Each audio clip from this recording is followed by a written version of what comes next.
NBA legends are known for their amazing talents, but what happens when these legends can't stand each other? Their rivalry ends up changing the course of the game. And today, we will be looking at some of these battles that have changed the NBA. From crazy trash talks to unbelievable behind-the-scenes drama, these are the times when rivalry became legendary.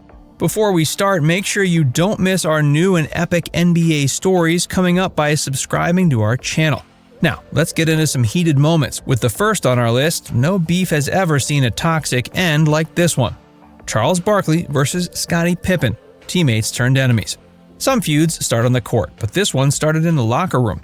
In 1998, Scottie Pippen made a move that was expected to change the course of his career. He left the Bulls and joined the Rockets, hoping to win another championship. Playing with top players like Charles Barkley and Hakeem Olajuwon seemed like a great idea, but it fell apart fast. Pippen didn't like how the offense worked. He thought Barkley held the ball too much, and Olajuwon wasn't the same player he used to be. It was a disaster. Pippen even voiced his frustration, calling Barkley lazy, to which Barkley snapped back, saying Pippen should be grateful for the opportunity. But things were still warming up. Pippen, in frustration, went ahead to force a trade after one season and left for Portland in 1999. Then the real drama started. Pippen called Barkley selfish and lazy. He even said, quote, "I should have listened to Michael Jordan when he told me Charles would never win a championship because he doesn't put in the work." Barkley didn't stay quiet, firing back, saying that Pippen quit instead of trying to make it work. The bad blood never went away. In 2021, Pippen took another shot. Quote, "I've never seen him fight a black man unless there were referees around." Barkley didn't let that slide. Quote, "I'm damn sure tougher than Scottie Pippen," he shot back. Some beefs cool off, not this one.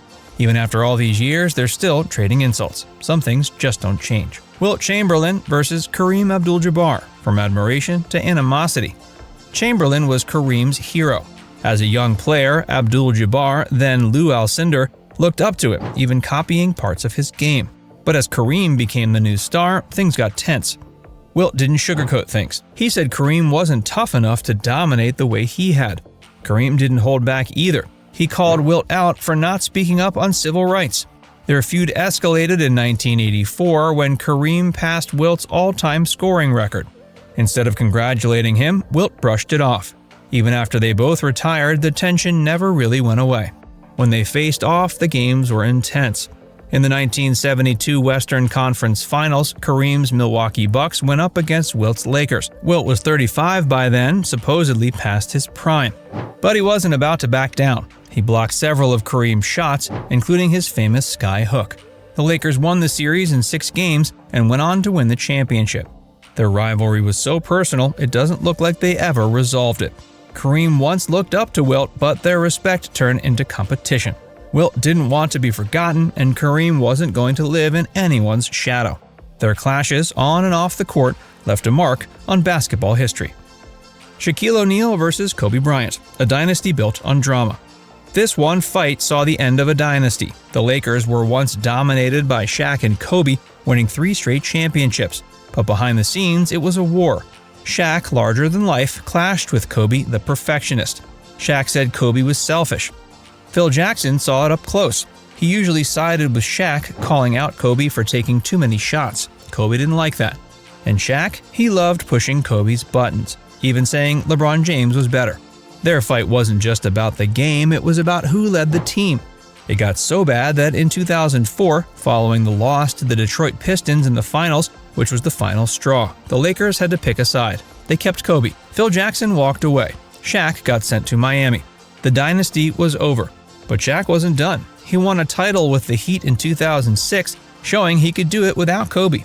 They kept throwing shots at each other for years. Shaq even rapped, quote, "Kobe, tell me how my ass tastes."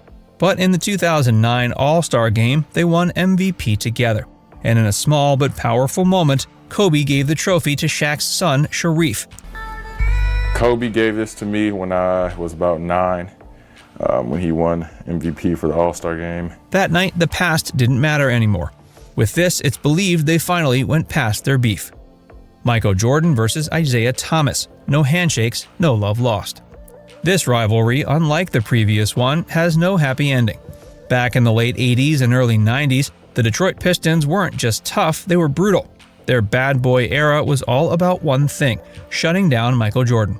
And they did it by hitting him hard. Their Jordan rules turned every play into a fight. Jordan wasn't just frustrated, he was furious.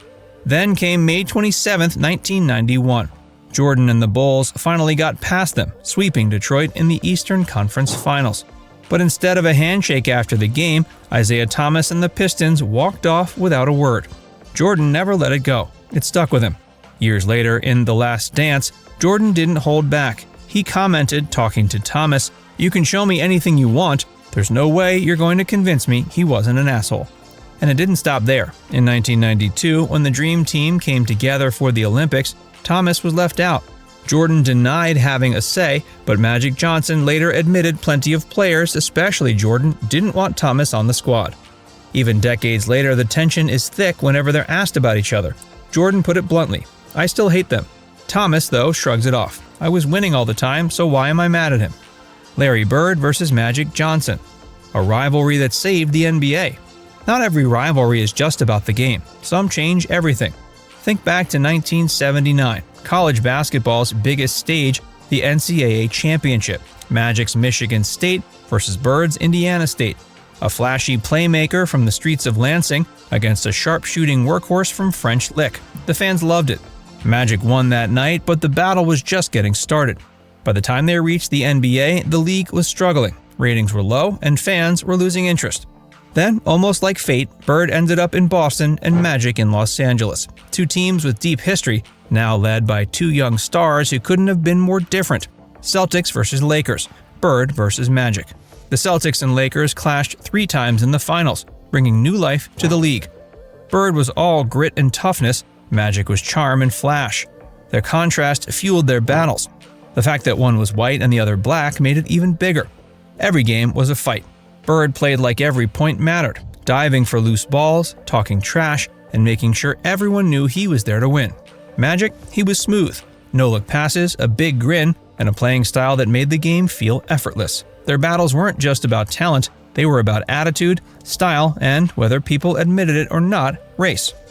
The media pushed the idea even harder. Bird, the hard-nosed, blue-collar white guy. Magic, the charismatic black star. Fans took sides. It was always intense. You could tell this was beyond winning, this was getting personal. In 1984, Bird got his payback, leading the Celtics through a brutal 7-game finals win. But Magic wasn't one to let that go. The next year, he turned the tables, taking down Boston for his own title. By '87, he left no doubt with that shot, his famous junior skyhook, in Game 4, crushing the Celtics and pushing the Lakers to another championship. Their rivalry brought life back to the NBA. People couldn't stop watching. Games were always packed. Kevin Durant versus Russell Westbrook. The Thunder breakup that still stings. Kevin Durant and Russell Westbrook weren't just teammates, they were the heart of the Oklahoma City Thunder. From the moment they stepped on the court together, it felt like they were building something real. By June 2012, they had fought their way to the NBA Finals. They were young, fired up, and ready to take over. But then came July 4th, 2016, and everything flipped. Durant made a move that hit hard. In 2016, Durant left for the Warriors, not just any team, the team that had just beaten them weeks earlier. Westbrook took it personally. It wasn't just about basketball, it felt like betrayal. Westbrook didn't just take it in stride, he made a statement. That season, he went off, averaging a triple-double and winning MVP. When they faced off again, it was all trash talk. Westbrook even threw in a cupcake insult, calling Durant soft. Fans in Oklahoma City still haven't forgiven Durant. Even now, when Durant plays there, the crowd doesn't let him forget. But have things changed between them? Publicly, they've brushed it off. But on the court, you can still see it. Maybe they've let go of the grudge, but that edge, the one that made their battles so intense, still lingers. Michael Jordan versus Jerry Krause, the feud that ended a dynasty. Not all rivalries are between players. Sometimes the biggest battles happen behind closed doors. That's exactly what went down between Michael Jordan and Bulls general manager Jerry Krause. Krause built the Bulls dynasty, but Jordan saw him as the guy who tore it down. Their issues started in the 85-86 season when Jordan broke his foot. Krause, thinking long-term, put him on strict minute limits, but for Jordan, a guy who lived for the game, it felt like being caged. That frustration stuck with him. Krause wanted credit for assembling the team. Jordan, Pippen, and Phil Jackson thought he ruined everything. Krause built the Bulls into champions, but he wanted credit for more than just putting the team together. Jordan, Scottie Pippen, and coach Phil Jackson didn't see it that way. To them, success came from the players and their bond, not front office decisions. When Krause openly praised players like Tony Kukoc and Dan Marley, sometimes over his own stars, it only made things worse. The tension exploded at the 1992 Olympics, when Jordan and Pippen humiliated Kukoc in a game, making a statement aimed right at Krause. By 1997, it was clear. Krause had decided Jackson was done after the next season, no matter what. That set the stage for the Bulls' famous last dance mentality. Knowing their time was running out, they went all in. In 1998, they won their 6th championship, and just like that, the dynasty ended. Even after Krause passed away, Jordan never let go of the past. His 2009 Hall of Fame speech made that clear. He still had a chip on his shoulder, still carried those old battles with him. Looking back, this feud proves championships aren't just about talent. Egos, power struggles, and behind-the-scenes drama can shape history just as much as what happens on the court.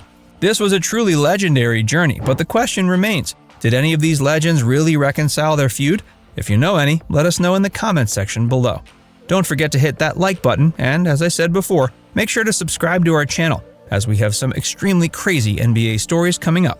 See you then.